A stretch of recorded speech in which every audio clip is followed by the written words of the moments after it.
ഏറ്റവും കൂടുതൽ സന്തോഷം എനിക്കാണ്. എന്താണെന്ന് വെച്ചാൽ ഞങ്ങളുടെ ജീവിതമാർഗമാണ് ഈ പാലും ഞങ്ങളുടെ വെടിക്കെട്ടിൻ്റെ. പിന്നെ തീർച്ചയായിട്ടും വന്നെങ്കിൽ മാത്രമേ ഞങ്ങൾക്കിനി നമ്മുടെ പാലം നിർമ്മാണം പൂർത്തീകരിക്കുന്ന ഉദ്ഘാടനം തന്നെ അന്ന് ഫ്രീ ആയിട്ടായിരിക്കും വെടിക്കെട്ട്. പിന്നെന്താ, തീർച്ചയായിട്ടും അന്ന് നമ്മളെല്ലാവരും അല്ലേ ഏറ്റവും വലിയ സന്തോഷത്തിലാണ്. ഓക്കെ, അപ്പോൾ സന്തോഷം, വളരെ സന്തോഷം.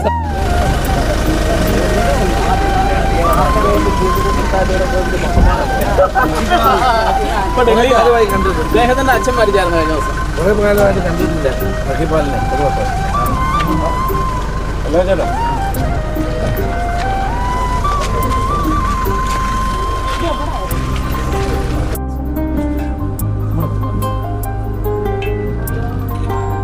നല്ല ദിവസമാണ് പൂജവെപ്പിൻ്റെ അല്ലേ?